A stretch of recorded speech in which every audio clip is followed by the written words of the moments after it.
महाराज जी, जैसे सारे प्रारब्ध लगता है पत्नी आने के बाद ही शुरू होते हैं।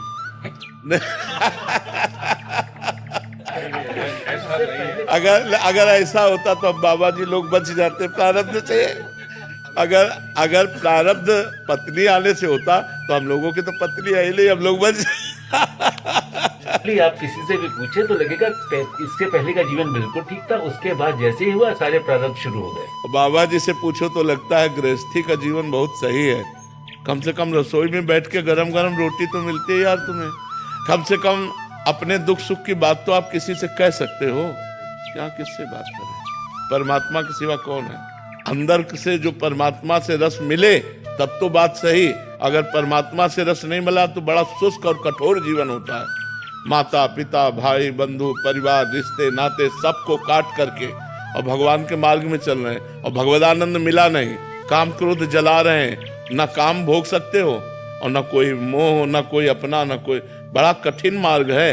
निकल गए तो निकल गए, फिसल गए तो फिसल गए। तो यह नहीं, अगर पत्नी दुख का कारण होती तो जितने बाबा जी है सब परम सुखी हो जाते। ऐसी प्रारब्ध क्यों इनको लगता? नहीं लगता? हाँ, ऐसा नहीं है। और कभी कभी आप जैसे अनुभव कर रहे हैं तो उसके प्रतिकूल भी अनुभव है कि किसी किसी के जीवन में पत्नी का आना उसके जीवन का मंगल विधान बन जाता है, उसके जीवन को संवार देते। नहीं संवार देते। अपना प्रारब्ध है, पत्नी का थोड़ी है अपना प्रारब्ध। आप अच्छे कर्म करो जिससे कर्म अच्छे करो। गांव में एक कहावत थी, बिना पुरबुले के कर्मन के मिले न सहोदर नार। मतलब जो सुंदर सुख प्रदान करने वाली, जैसे अपने भाई बहन है जितना प्यार है, इससे कई गुना बढ़कर के प्यार देने वाली जो पत्नी है, वो बिना पुरबुले के कर्मन के, पूर्व के कर्मों के बिना नहीं प्राप्त होते। अगर पूर्व का बहुत अच्छा कर्म है तो हमको जैसे सहोदर अपने भाई बहनों से सुख मिलता है, ऐसे वो विश्वास पूर्वक। अब आज तो विश्वास बड़ा डगमगा रहा है, नहीं डगमगा रहा है। तो प्रारब्ध भोग अपना और स्वभाव उसका। महाराज जी, क्या दोनों तरफों से है, एक तरफा नहीं है? कुछ बहुत सारे प्रश्न ऐसे पढ़ते हैं आपके आगे तो प्रस्तुत उतने ही हो पाते हैं समय के अभाव से। पत्नियां ही बहुत दुखी हैं, फिर कभी पति बहुत दुखी हैं। तो महाराज जी, दोनों तरफ से कर्मों का प्रारब्ध है, मतलब उसमें कोई ऐसा नहीं कि किसी एक तरफ से ही है। काफी सारी ऐसी हैं, पत्नी सही मार्ग पे चलना चाह रही है, पति शराब पी के घर आ रहा है, क्या कैसे चलेगा वो? तो वैसे ही पत्नियां तो ये बात पत्नी भी कह सकती कि अगर जिंदगी में दुख का कारण है तो पति है।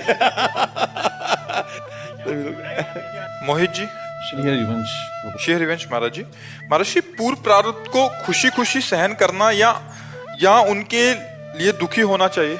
ऐसा बुरा प्रारब्ध आता है कि एक बात ही सुहाई देती, क्या प्राण त्याग दूं इस समस्या से बचने के लिए?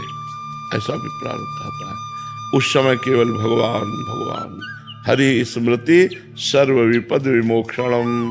भगवान का स्मरण, भगवान का भजन उस समय साधक को बचाता है जब बुरा प्रारब्ध आता है। अब ऐसे ऐसे प्रारब्ध, जैसे गृहस्थी में अब एक लड़का है, पढ़ लिख करके वो अच्छी डिग्री में पहुंचा और मर गया। अब सारी संपत्ति सब कुछ सब सूना, पूरा परिवार सूना, संसार सूना, और भगवान पर भी अश्रद्धा। मतलब ऐसी ऐसी परिस्थितियां संसार में है कि उन परिस्थितियों से निकलने का उपाय केवल भगवान है, दूसरा नहीं। अगर भजन नहीं है तो परिस्थितियां मिटिया मेट कर देंगी। ऐसी भी परिस्थिति आती है। तो इसलिए हमें लगता है सुख और दुख, सुख सह जाए अभिमान ना आवे, और दुख सह जाए हम उसमें नष्ट ना हो, ये भजन से बल मिलता है। और ये सबके जीवन में सुख और दुख दोनों आते हैं, इसलिए सबको भजन करना चाहिए। नाम जप भगवान का अवश्य करना चाहिए, भगवान की पूजा आराधना अवश्य करनी चाहिए, जिससे हमारा जीवन मंगलमय कट जाए। देखो, आनंद की बाढ़ आ रही थी अयोध्या में। कल सुबह राम राजा बनेंगे, राम जी जैसे सुंदर सर्वांग प्रभु राजा बनेंगे, चक्रवर्ती सम्राट पद पर बैठेंगे। और समय के बिगड़ गया। 14 वर्ष का वनवास, तापस वेश विशेष उदासी, 14 वर्ष राम वनवासी। लेकिन भगवान की मुस्कुराहट में तो कोई फर्क नहीं पड़ा, पर अयोध्या उजड़ गई। दशरथ जी के प्राण चले गए, माताएं विधवा हो गईं, पूरी अयोध्या राम जी के वियोग में 14 वर्ष ऐसी उदास ऐसे खिन्न कि भोजन अच्छा न लगता। राम जी सबके प्राण थे, समस्त अयोध्यावासियों। तो भगवान ने लीला करके दिखाई है कि जब भगवान के उपस्थिति में ऐसी ऐसी विपत्तियां आ गई तो हम लोग तो भगवान के रचे हुए मनुष्य हैं, हमारे जीवन में बराबर सुख कैसे रह सकता है। तो इसलिए भगवदानंद में हम दुख सह सकते हैं।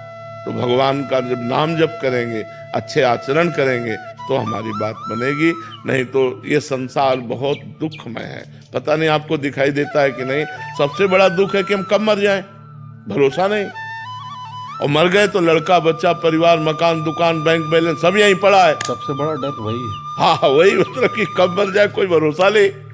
तो इसलिए हर समय राधा राधा राधा नाम जप करें तो हमारा, अगर हम अभी मर जाते हैं तो हम भगवत प्राप्ति हो जाएगी, हमारा जन्म मरण से मोक्ष हो जाएगा, हमारे पापों का नाश हो जाएगा। तो खूब नाम जप करो, अच्छे आचरण करो।